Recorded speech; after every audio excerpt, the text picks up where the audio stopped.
تحریک انصاف کے لیے آج کا دن بڑا اہمیت کا حامل دن ہے۔ ایک طرف تحریک انصاف الیکشن کے اندر جو اس نے کارکردگی دکھائی ہے، بڑی بہترین کارکردگی ہے، جو عوام کا رسپانس تھا، اور الیکشن کے اندر جو تحریک انصاف کے بقول کہ ان کا جو مینڈیٹ چرایا گیا ہے اور الیکشن میں ریگنگ کی گئی ہے، اس حوالے سے تحریک انصاف سراپا احتجاج ہے۔ تو آج تحریک انصاف نہ صرف سراپا احتجاج ہے، بلکہ آج ملک کی مختلف عدالتوں میں اور خاص طور پہ پنجاب کی جو عدالتیں عوام پہ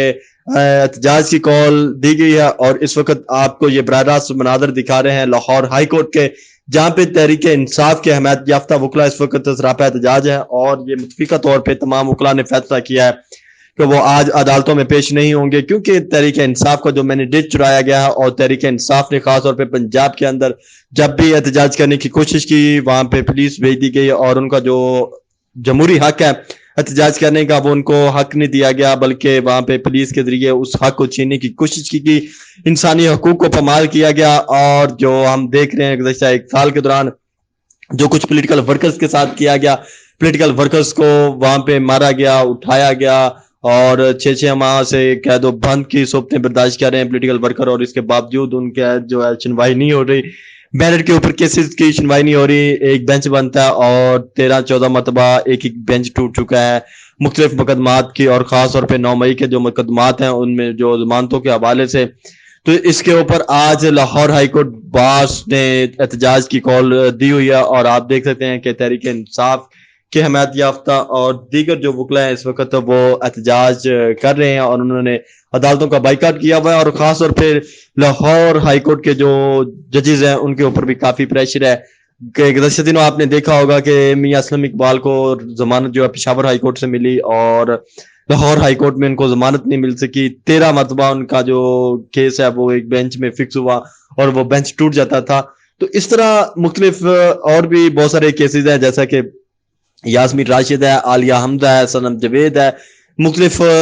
عدالتوں میں ان کے کیسز لگے، ضمانتیں ہوئیں، پھر ان کو گرفتار کر لیا گیا، عدالت کی توہین کی گئی۔ یہ توہین عدالت کے زمرے میں آتا ہے کہ معزز عدلیہ جب ایک شخص کو دیتی ہے ضمانت اور پولیس ان کو گرفتار کر لیتی ہے، ایک اور مقدمے میں نامزد کر دیتی ہے، تو یہ عدلیہ کی توہین سمجھی جاتی ہے۔ تو لیکن لاہور کی جو لاہور ہائی کورٹ کی جو معزز عدلیہ ہے، ان کو اپنے فیصلوں کے اوپر امپلیمنٹ کروانا ہوگا، اگر نہیں کروائیں گے تو پھر اسی طرح جیسے کہ اس سے پہلے درتاج کل نے پشاور سے رجوع کیا تھا، اور انہیں وہاں پہ ضمانت بھی ملی تھی، اور جو اس وقت پشاور ہائی کورٹ کے چیف جسٹس تھے، جو ان کے ریمارکس تھے وہ کافی معنی خیز تھے، اور جو انہوں نے ریمارکس ہیں وہ لمحہ فکریہ ہیں پنجاب کی جوڈیشری کے لیے۔ اسی طرح پنجاب کے لیڈر اور پنجاب وزیر اعلیٰ پنجاب کے امیدوار تحریک انصاف کے رکن میاں اسلم اقبال نے بھی گزشتہ روز پشاور ہائی کورٹ سے رجوع کیا، ان کو بھی امید نہیں تھی، پھر انہوں نے یہی محسوس ہوتا ہے کہ عدم اعتماد کیا اس لاہور کی جوڈیشری کے اوپر، پنجاب کی جوڈیشری کے اوپر۔ تو آپ کو بتاتے چلیں کہ اس وقت نائب صدر لاہور ہائی کورٹ بار ربیہ باجوہ، جو اس وقت فسطیت کے دور میں مزاحمت کی علامت سمجھی جاتی ہیں، اور انسانی حقوق کے لیے جن کی جدوجہد بے مثال ہے، تو اس وقت وہ بار کی نائب صدر ہیں، اور انہوں نے ہمیشہ بار کے لیے بھی آواز اٹھائی، اور انسانی حقوق کے لیے انہوں نے بہت زیادہ آواز اٹھائی۔ اسی طرح آپ کو بتاتے چلیں کہ اشتاقی خان جو اس وقت پروگریسو پینل کے ممبرز بھی ہیں، اور انہی کی جانب سے اس وقت جو لاہور ہائی کورٹ کے صدر ہیں، انہوں نے بھی بڑھ چڑھ کے وہ حصہ لے رہے ہیں ان سرگرمیوں میں، اور ان کا تو سب کو معلوم ہے کہ تحریک انصاف کے ساتھ ایک گہرا تعلق ہے۔ حامد خان کے وہ جونیئرز بھی ہیں، اور حامد خان گروپ کے وہ پروفیشنل جو گروپ ہے اس کے ممبرز بھی ہیں، اسی کی جانب سے وہ نامزد کیے گئے تھے لاہور ہائی کورٹ کے لیے۔ پھر الیکشن میں انہوں نے جو جیت ہوئی وہ انہی کی ہوئی، تو اس وقت وہ تو حامد خان کے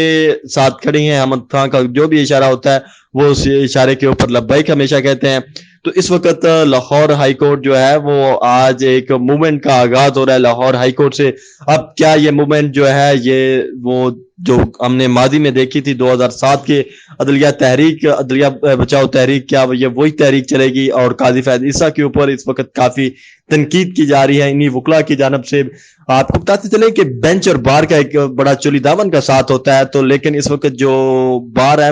وہ بینچ سے بہت نالاں ہے، بینچ کے اوپر ان کے بہت زیادہ تحفظات ہیں اس جوڈیشری کے اوپر، اور خاص طور پہ قاضی فیض عیسیٰ کے اوپر تو بہت زیادہ انہوں نے تحفظات کا اظہار کیا ہے۔